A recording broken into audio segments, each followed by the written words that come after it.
Tatakpan na natin. Yan guys, luto na po yung ating sinigang na fresh chicken.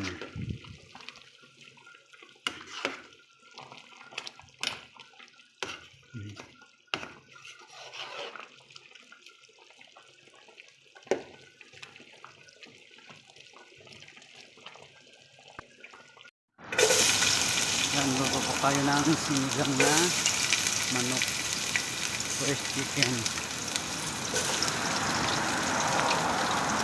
Bumili po tayo guys ng regalo pang sigang. Kinumplito na po natin, may okra, may kangkong, jay, labanos, talong, kamatis, at madami po pong iba na ilalagay po tayo na ingredients. Support na lang guys, biherong pagtabang vlog at sa aking mga pinag-uulam at video yung mga pagkain. Yan, yun po guys. Sinigang na manok.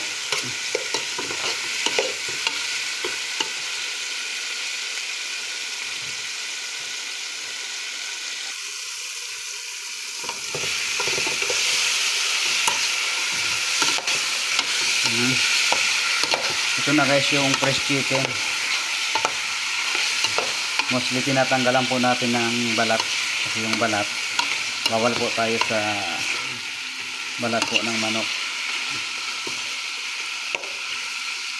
Yan, mas pinasarap. Yan guys, sinangkutsa po natin sa kamatis para mas lalong masarap po, mas lalong malasa yung ating manok. Yan po yung fresh chicken na yung parts po, yung some na parts po, yung ibang area po ng manok ay tinanggalan po talaga natin ng balat. Maliban lang po dito sa wings at saka sa legs at yung mga other parts. So, salamat guys sa tinatangkilik po yung aking mga niluluto na pang ulam-ulam, pambigay-bigay. Maraming salamat po talaga sa nandyan kayo, buong suporta sa Biyaherong Pagtapang Vlog, sa mga ginagawa po natin ng mga kabutihan sa ating kapwa. Maraming salamat talaga mga ka-idol biyahero. Yan, nilagyan ko na po yan ng fish sauce. Yan yung fish sauce, pampalasa na rin po yun. Sangkot siya natin ng maayos, sinangkot siya sa kamatis, sa ginisang kamatis, para mas lalong kakapit po yung kanyang lasa dito sa ating manok. Yan na po yung ating mineral water. Dati guys, yung nung nandiyan pa ako sa Pilipinas, nasa probinsya ako, yan, umigib lang dyan sa puso, umigib lang po sa kung saan po dyan yung mga pwedeng mainom na tubig. Pero dito guys, sa totoo lang, bawal po yung, hindi na sa bawal, yung iba kasi ginagamit naman nila dyan yung mga may filter. Dito kasi yung tubig nanggaling talaga sa tubig alat, nanggaling sa dagat, dyan sa atin bukal. Yan na, tatakpan na natin.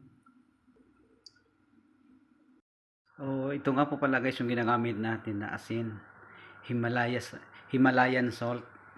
Healthy kasi ito guys, na ito yung asin na isang uri ng bato, at saka yung Thai fish sauce kung sa atin patis, at ito yung UFC na sinigang sa sampalok. Ayan.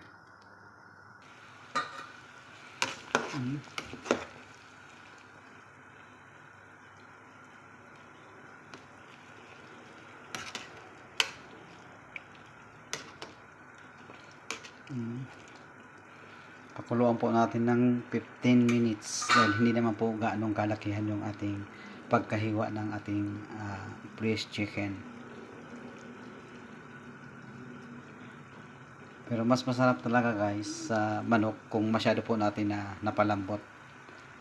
Yung kusa pong umihiwalay na sa kanyang buto.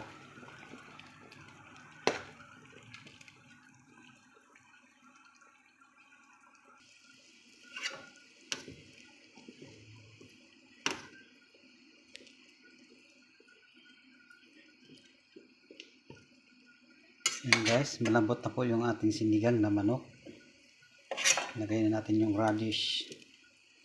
Yung radish kasi guys, ginagamit natin to sa sinigang na manok dahil ito po yung pag kinain po natin na luto na siya.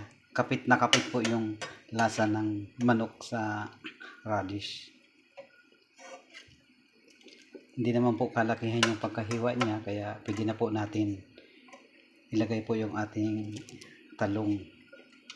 Madami po siyang gulay na sinawag po natin kasi kung ako po nagluluto ng sinigang, kahit anong klaseng pagluluto po, mostly po half cook lang dahil nagkukusa na naman po yan na naluluto dyan sa ating pag tinatakpan po yung ating ulam na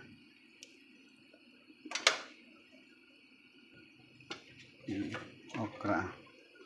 Lalo na yung okra, half cook lang po tayo dyan sa okra.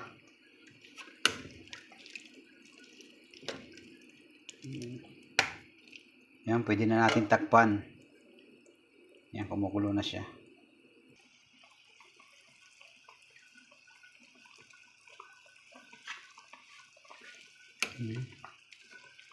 Ang dami pong sahog na gulay.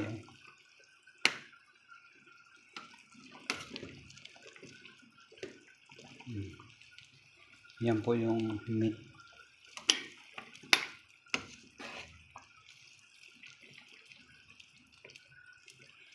Sarap talaga sa sinigang yung hinog na nakamatis na para pumula naman po yung kanyang sabaw.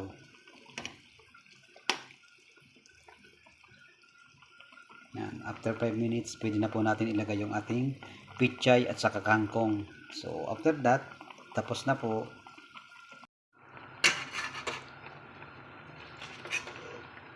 Ilagay na po natin yung ating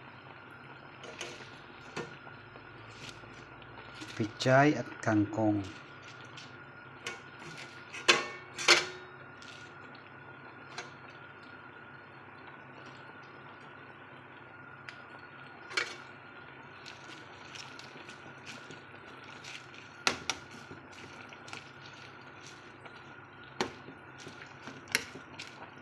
Takpan na natin.